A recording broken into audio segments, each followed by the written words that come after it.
Assalamualaikum warahmatullahi wabarakatuh. Selamat datang di video pembelajaran kami mengenai pernikahan. Nah, di antara teman-teman ada yang sudah tahu belum mengenai pernikahan?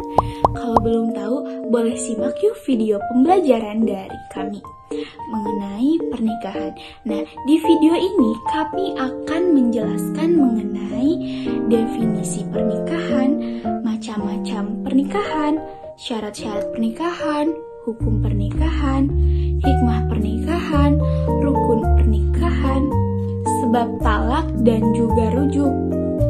Nah, mungkin untuk mempersingkat waktu, boleh simak yuk video pembelajaran dari kami. Pernikahan merupakan ikatan batin antara seorang pria dan wanita sebagai suami istri. Agama mengajarkan bahwa pernikahan merupakan sesuatu yang baik, suci, dan mulia.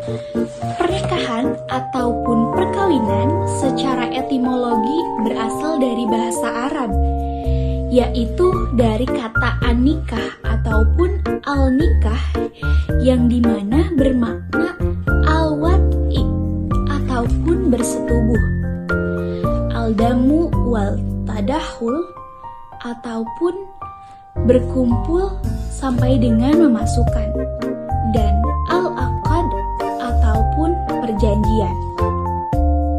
Pernikahan yang digolongkan berdasarkan hukum Islam yang berlaku. Macam-macam pernikahan tersebut yaitu sebagai berikut.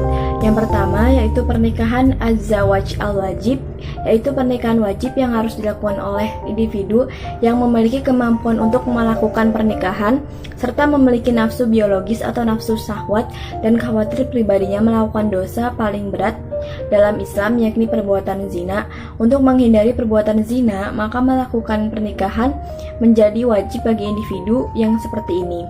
Yang kedua ada pernikahan az-zawaj al-mustahab, yaitu pernikahan yang dianjurkan kepada individu yang mampu untuk melakukan pernikahan dan memiliki nafsu biologis untuk menghindarkan pribadinya dari kemungkinan melakukan zina yang dosa.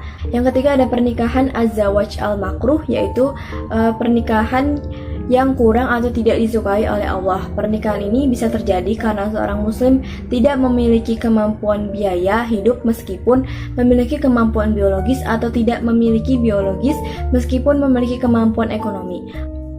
Yang keempat ada pernikahan az-zawaj al-mubah, adalah pernikahan yang diperbolehkan untuk dilakukan tanpa ada faktor-faktor pendorong atau penghalang.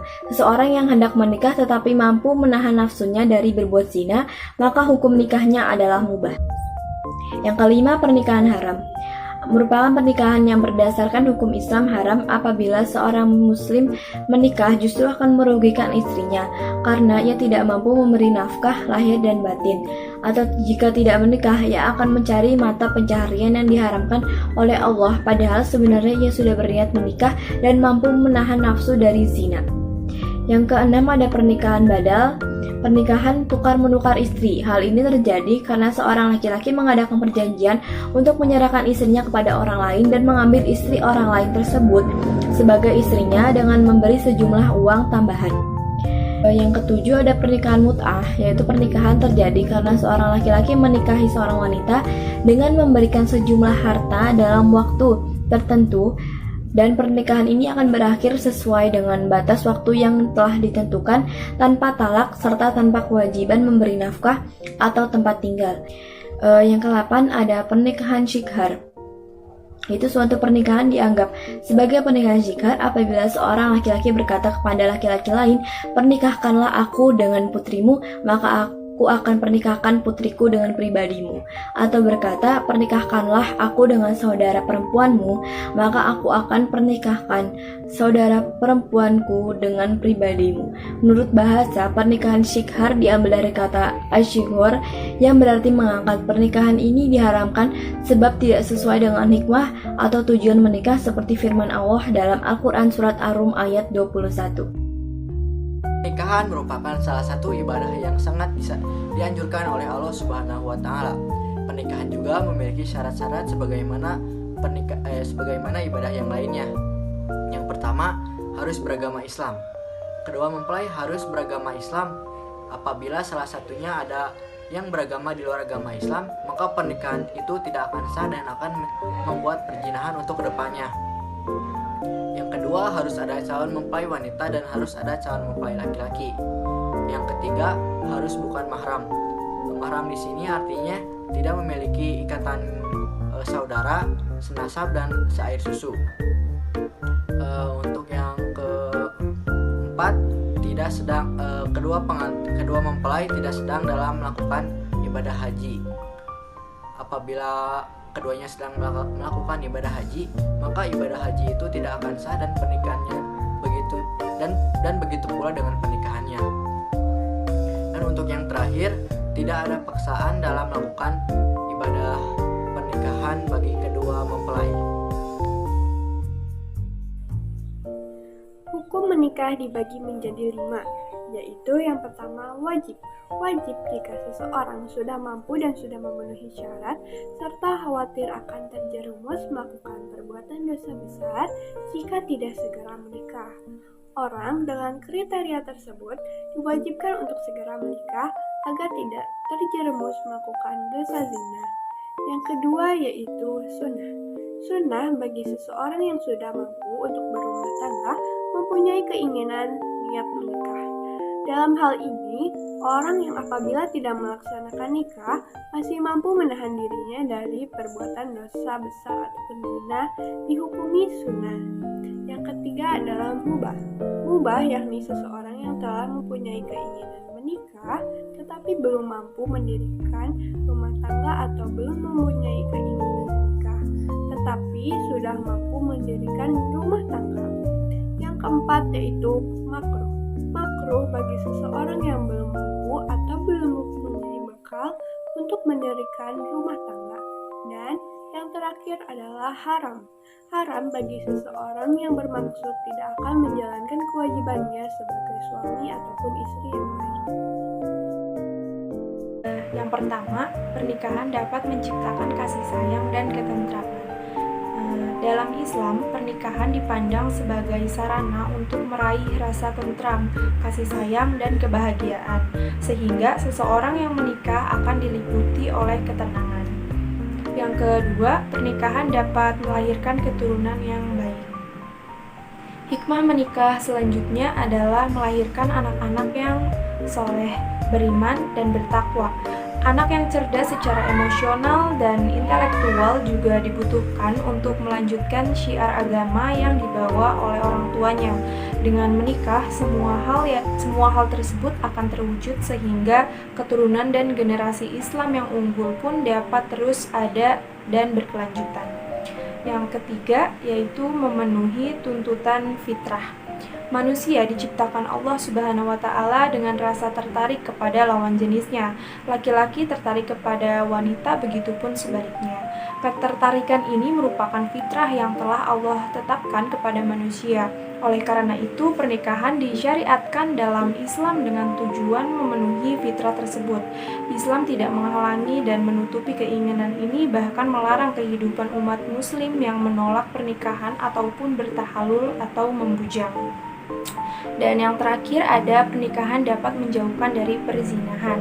Allah telah menganugerahkan manusia dengan berbagai nikmat, salah satunya adalah fitrah untuk berhubungan antara lelaki dan wanita. Namun fitrah ini akan berakibat negatif jika tidak diberi batasan yang dibenarkan dalam syariat. Nafsunya akan berusaha untuk memenuhi fitrah tersebut dengan berbagai cara yang dilarang agama, dan hal ini dapat menimbulkan perusakan moral dan perilaku menyimpang yang lainnya seperti perzinahan, kumpul kebo, dan lainnya. Islam hadir memberikan solusi melalui pernikahan. Ini menjadi salah satu hikmah pernikahan yang bermanfaat bagi kemaslahatan umat manusia. Rukun nikah ada 4, diantaranya pertama harus ada kedua mempelai, namun bukan perempuan atau laki-laki yang harap dinikahi seperti saudara kandung, ayah, ataupun ibu. 2. Melaksanakan ijab qabul. Ketiga, harus ada wali dari pihak wanita, dan yang terakhir harus ada 2 saksi. Secara bahasa, talak memiliki arti melepaskan ikatan. Kemudian, secara istilah, talak memiliki arti melepaskan ikatan dari suatu hubungan pernikahan dengan lafal talak. Talak ini memiliki hukum makruh, tapi sangat dibenci oleh Allah Subhanahu wa Ta'ala. Rukun talak terdiri dari 3. Yang pertama itu yang menjatuhkan talak haruslah suaminya sendiri, dengan syarat berakal sehat, balik, dan atas kemauan sendiri. Kemudian yang kedua yang dijatuhkan talak adalah sang istri. Ada 2 macam cara menjatuhkan talak. Yang pertama itu syar'i, yang kedua kinayah. Syar'i berarti tegas, kinayah berarti sindiran. Terdapat 6 alasan jatuhnya talak. Yang pertama itu ilah.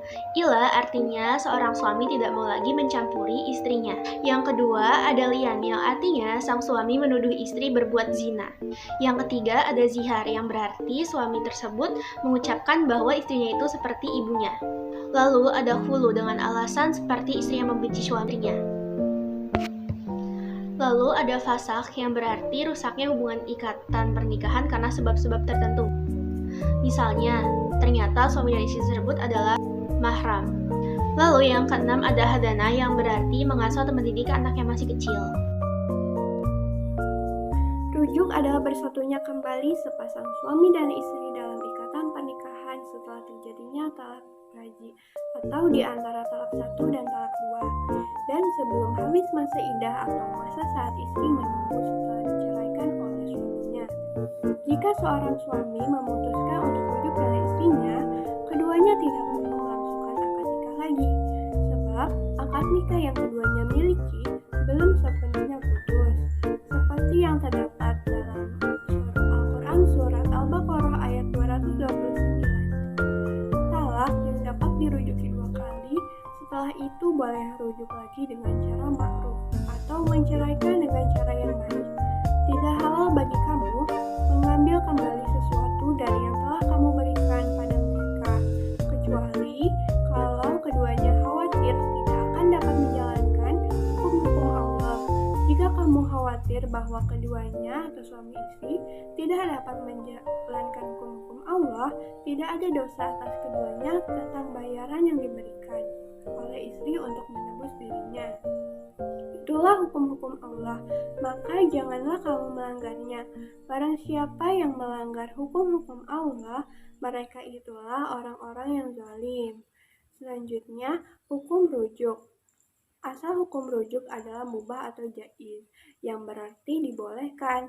Namun, hukum rujuk dapat berkembang tergantung pada situasi suami istri tersebut. Hukum rujuk menjadi wajib apabila suami memiliki istri lebih dari 1 dan jika pernyataan talaknya jatuh sebelum dirinya menyelesaikan hak-hak istrinya.